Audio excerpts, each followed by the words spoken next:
हरदेव ने जब नीली तहमत उतार कर पैंट पहन ली और टाई की गांठ डालने लगा तो उसे लगा जैसे पिछले 7 दिनों वाला हरदेव कोई और था और आज का हरदेव कोई और। पिछले सप्ताह वाले हरदेव को उसने चौंक कर आवाज दी।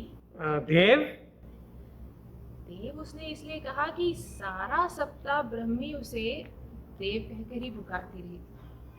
हरदेव कहना उसे मुश्किल लगा था। देव।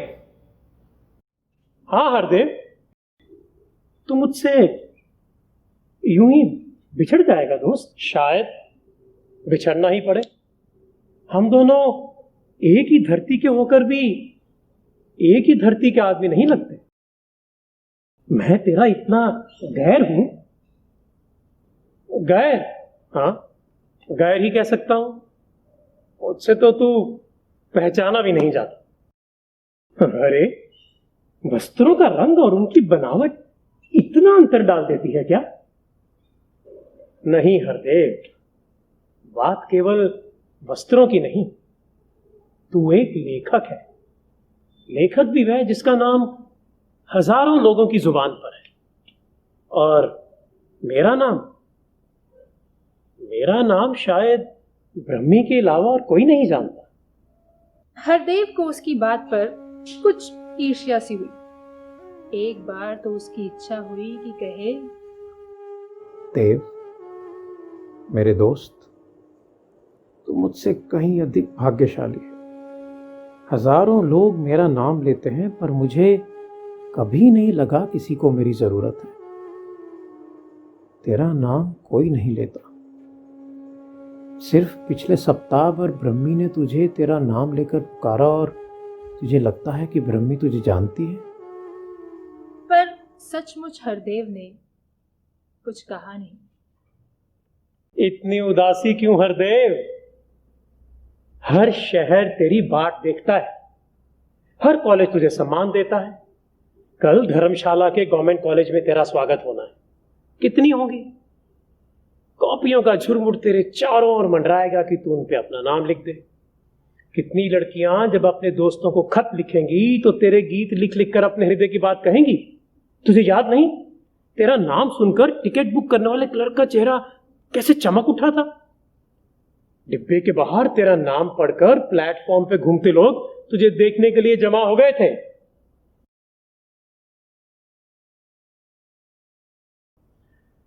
कुछ ना कह देव, यह सब तो ठीक है पर इससे हृदय में पड़ा हुआ गड्ढा नहीं भरता। तो फिर तू मेरे साथ चल। जहां मैं रहूंगा तू भी वहीं रहना। मैं अपने कामों की भीड़ से फुर्सत पाकर तुझसे बातें किया करूंगा। मैं बहुत अकेला हूं, बिल्कुल अकेला देव। सैकड़ों हजारों लोगों की भीड़ में भी अकेला। मैं तुझसे अपने मन की बातें किया करूंगा। तेरा शहर और तेरी सभ्यता मुझे झेल नहीं सकती हरदेव। तेरी जबान तो सदा ही मेरी समझ में नहीं आती। कभी तू हिंदुस्तानी कविताओं की बातें करता है, कभी अंग्रेजी तो कभी रूसी कविताओं की। अनेकों तू उनके नाम रखता है। कभी रोमांटिक कहता है तो कभी छायावादी, कभी यथार्थवादी तो कभी प्रतीकवादी, कभी प्रगतिशील तो कभी परंपरावादी। मेरी तो समझ में कुछ नहीं आता। हरदेव ने सर झुका लिया। पिछले कितने ही दिन उसे याद हुआ है। बरसों से उसके भीतर एक धुआं सुलगता रहा है और पिछले कुछ महीनों से उसे लगा है जैसे उस धुएं में उसकी सांस घुटने लग गई थी। धर्मशाला के गवर्नमेंट कॉलेज ने उससे अनुरोध किया कि वो उनके कॉलेज में आकर 3 भाषण दे। एक प्राचीन हिंदुस्तानी कविता पर, एक आधुनिक हिंदुस्तानी कविता पर और एक दूसरे देशों के साथ हिंदुस्तानी कविता की तुलना पर। उसने हाँ कर दी। 8 दिन वो पुस्तकों पर सिर झुकाए बैठा रहा था। कितने कागज उसने तैयार किए थे।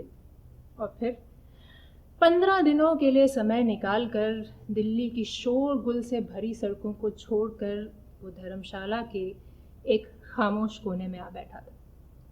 उसकी इच्छा थी कि 10-12 दिन एकांत में रहकर जमाने से मन में पड़ी कहानियों को टटोलेगा और गीतों को शक्ल देगा और फिर अपने 3 भाषण खत्म करके दिल्ली लौट जाएगा। लेकिन धर्मशाला में होटल का एकांत कमरा भी उसके मन को चैन न दे सका। वो रोज सुबह बस में बैठ जाता और जिस किसी गांव में उसका दिल करता उतर जाता। उसके पास एक छोटा सा थैला रहता था जिसमें डबल रोटी, मक्खन, अंडे व कुछ फल रख लेता। एक छोटी सी थर्मस में कुछ चाय डाल लेता, सिगरेट की 2 डिब्बियां रख लेता, कुछ कागज और एक कलम संभाल लेता। अपनी खद्दर की नीली चद्दर और हवा तकिए को तय कर थैले में रख लेता। जहां दिल करता दिन भर घूमता, जहां दिल करता अपनी नीली चद्दर बिछाकर हवा तकिए में हवा भरकर सो जाता और फिर शाम को किसी गांव के समीप आ जाता और बस में बैठकर होटल लौट आता। 3 दिन इसी तरह गुजर चुके थे। चौथे रोज जब वो पास के गांव नूरपुर के खेतों में दिन गुजार कर लौट रहा था तो एक चिकने पत्थर से उसका पैर ऐसा फिसला कि संभलते संभलते भी गिर पड़ा और चोट आ गई। टकना सूझ गया। जहां बैठा था वहीं बैठा रहा। अंधेरा घना हुआ जा रहा था पर उसके पैर ने एक भी कदम चलने से इनकार कर दिया। अंधेरा सामने से काला हो रहा था कि उसे पास ही बांस के पेड़ से पत्ते तोड़ती एक लड़की दिखाई दी। उसने मन में सोचा कि लड़की की बजाय कोई मर्द होता तो आवाज दे भी देता। लड़की ने पत्तों का गट्ठर बांधा, हाथ में पानी की मटकी संभालती हुई उसके पास से गुजरी तो कहने लगी, क्यों बाबू, रास्ता भूल गया? लड़की की बोली पहाड़ी थी पर उसकी बात आसानी से समझ में आ जाती थी। हरदेव ने उसे बताने की कोशिश की कि उसके पैर में चोट लग गई है और वो चल नहीं सकता। हरदेव उससे आगे बताना चाहता था कि वो अगर गांव से किसी आदमी को भेज दे तो उसके कंधे का सहारा लेकर वो गांव तक पहुंच सकता है। पर लड़की ने पत्तों का गट्ठर वहीं छोड़ दिया और हरदेव का थैला अपने मटके पर रखकर उससे कहा कि वो उसके कंधे का सहारा लेकर चलने की कोशिश करे। कोई तगड़ा मर्द होता तो भी हरदेव उसका सहारा लेकर इतनी आसानी से नहीं चल सकता था जैसा कि उस युवती के कंधे पर हथेली रखकर चल सका था। हर कदम पर उसे ख्याल रहता कि कहीं उसके कंधे पर अधिक बोझ न डाल दे। अपने लंगड़ाते पैर की वो मिन्नतें करता रहा कि कुछ तो सहन शक्ति दिखाए। बेशक पैर लंगड़ाता था पर आखिर वो एक मर्द का पैर था और अब जब उसे एक लड़की के सामने ललकार पड़ी तो उसका दिल दुगना हो गया। काफी गहरा अंधेरा घिराया था जब हरदेव ने गांव की सीमा में प्रवेश किया। युवती उसे अपने घर ले गई।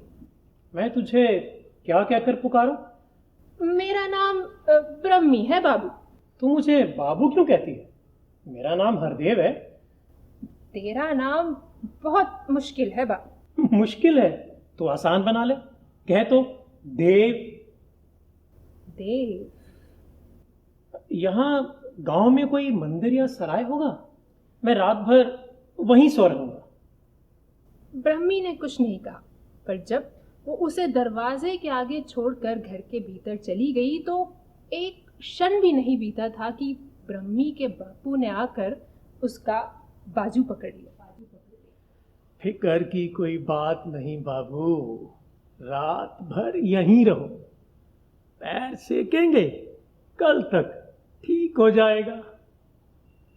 वो कल अगले दिन नहीं आया, उससे अगले दिन में नहीं, कई दिनों पर जा पड़ा। हरदेव के पैर की सूजन वैसे की वैसे रही। ब्रह्मी का बापू रोज उसके पैर की गर्म तेल से मालिश करता और फिर कसकर बांध देता। हरदेव के मन में एक ख्याल आया था कि किसी बस वाले के हाथ खत भेजकर होटल खबर कर दे, डॉक्टर को बुलवा ले या फिर होटल से अपना जरूरी सामान ही मंगवा ले। पर फिर उसे लगा कि यह ब्रह्मी की सेवा का निरादर होगा। वो जिस खाट पर पड़ा था पड़ा रहा। उसने अपनी नीली चद्दर को तहमत बना लिया था और ब्रह्मी रोज दोपहर को उसकी कमीज धो देती। ब्रह्मी के बापू ने उसकी खाट पर खालिस ऊन के 2 पट्टू रख दिए थे। ब्रह्मी की माँ रोज उसके लिए दाल बनाती, चावल उबालती, पेठे की सब्जी बनाती, पर फिर भी ब्रह्मी को चैन ना था।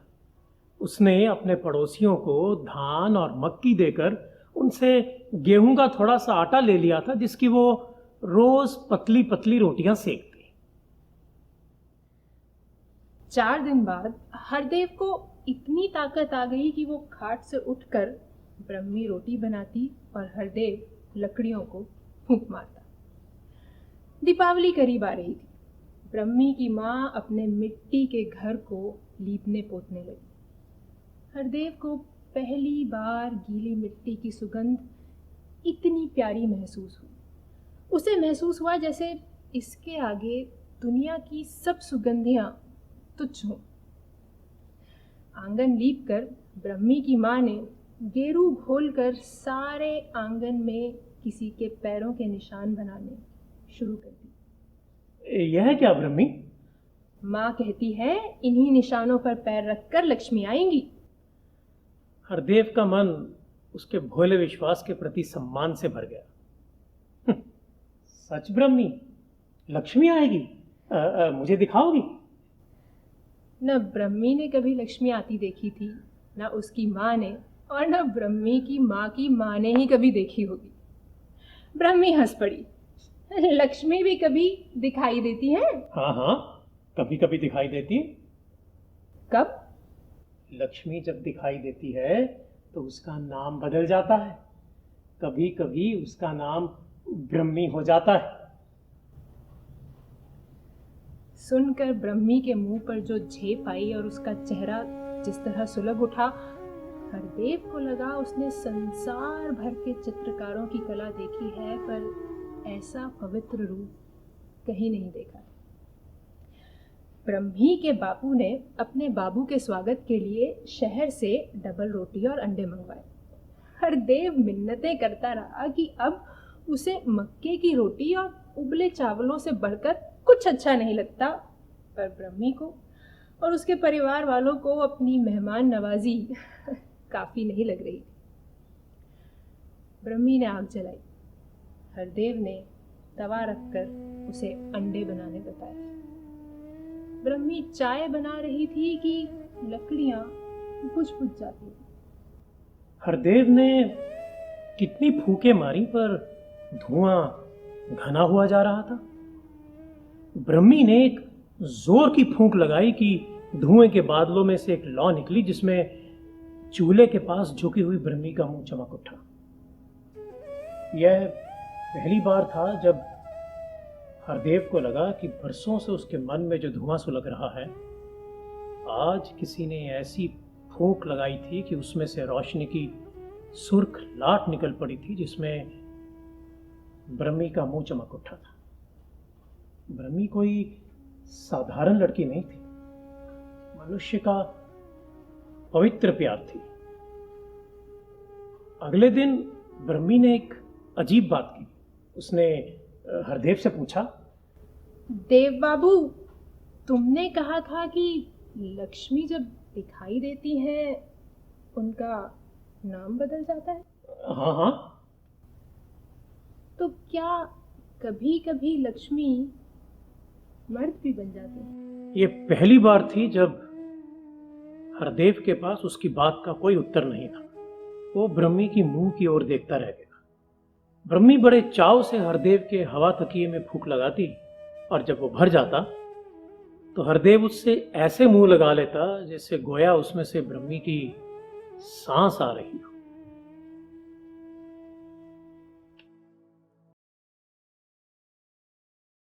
सोच में डूबे हरदेव ने सर उठाया। देव उसके सामने खड़ा था।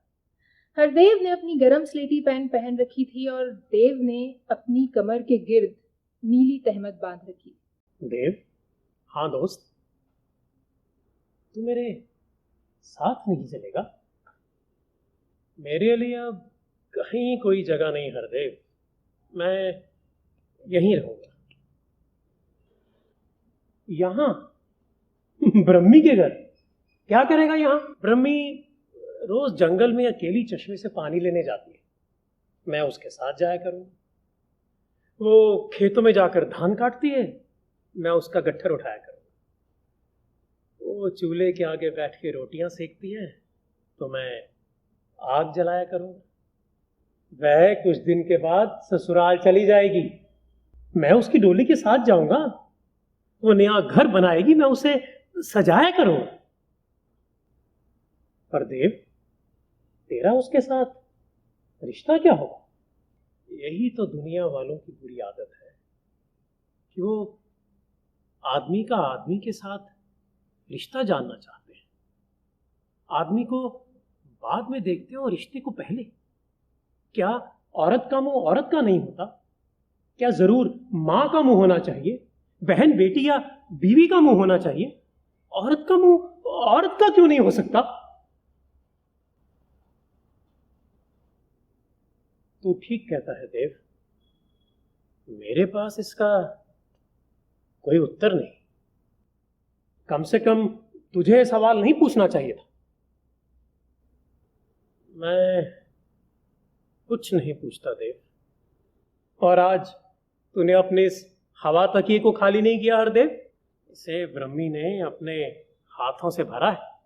तो फिर जितने दिन हो सका उसकी सांस के साथ सर लगाकर सांस लो। इतने दिन हरदेव, तेरी दुनिया की हवा इस दुनिया से अलग है। वो सभ्यता की हवा है, उसमें हर वक्त युद्ध और घृणा के कीटाणु रहते हैं हरदेव। तेरी दुनिया की हवा में ब्रह्मी की सांस घुट जाएगी हरदेव। हरदेव ने कुछ नहीं कहा। तकिए का पेंच खोल दिया। ब्रह्मी की सांस ने एक बार हरदेव की सांस को स्पर्श किया और फिर मक्की की बालियों को छूकर आती हवा में मिल गई।